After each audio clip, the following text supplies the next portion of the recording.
Hey everyone, and welcome to today's Explainer. Today, we're diving into a genuinely moving piece of writing by Oluyomi Oladevid titled Musings, Absolute Pedigrees and Relative Poverty. It's an incredibly piercing poetic observation on systemic inequality. We're going to break down her words to truly understand the stark realities she brings to light about how differently human lives can begin. Right out of the gate, she sets up this immediate visceral contrast. Some were born chewing on silver spoons. Others were raised brushing sticks and fingers. It completely hooks us by placing two totally different worlds side by side, inherited privilege versus inherited hardship. It's just such a powerful visualization of how the circumstances of our beginnings, which are completely out of our control, really set the stage for our entire lives. Section 1. Meet the author, Oluyomi Oladevid. To really get the text, we have to know her. Her professional bio establishes her roots with a simple, profound statement. I am a Nigerian, and I love people. And it's exactly this love for humanity that drives her concern for how people live and struggle. She also notes her foundational faith in Father God, whom she calls the wheel within my wheels.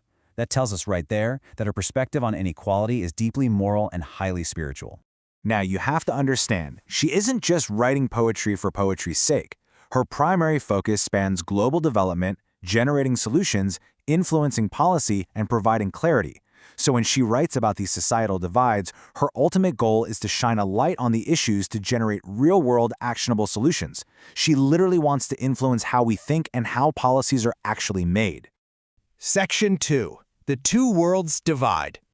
This structural device she uses beautifully illustrates that immediate, unearned disparity. Some were born chewing on silver spoons, while others were raised courting sands and stones. Think about that. While one child is safely fed, another is literally on the ground interacting with dirt and rocks from day one. It highlights the vastly different environments that children are thrust into right from birth. You also really have to notice her striking sensory language here. The privileged are sucking on pearly curds, an image that is soft, delicate, and refined, right? Contrast that immediately with cracking meat and bones. This harsh physical language demands intense effort, making us viscerally feel the difference between the softness of privilege and the stark, hard reality of poverty.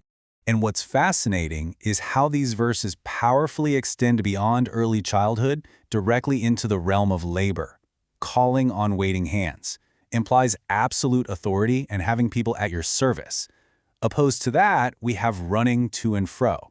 She draws a crystal-clear line between those born to be served and those conditioned to constantly be in motion just to survive. Section 3. Categorizing Relative Poverty.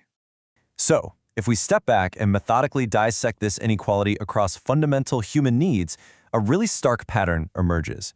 Let's look at sustenance. The privileged are feasting on royal bounty, while those in hardship are merely fending plants and water. In labor, the wealthy are spending on wealthy house, while the poor are physically making bricks and mortar. And then in education, the privileged rely on reading on tutors go, meaning formal guidance, while the marginalized are left cuddling numbers and letters, literally scraping together basic knowledge entirely on their own. All of this builds up to her core concept of the absolute pedigree. Some were born standing on giant shoulders. These individuals don't start from the ground up, do they? They build their lives upon the massive, inherited advantages of the generations that came before them. They are essentially elevated before they even take their first step. But man, for those without that foundation, the reality is just drastically different. Others were raised honing fins and wings.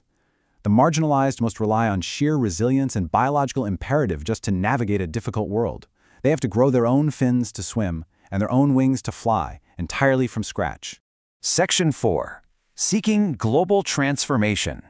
Looking directly at her source material, there's this really fascinating visual element, a habit tracker with a powerful header, no match when all are equal, and the daily duty listed repeatedly, be true to self.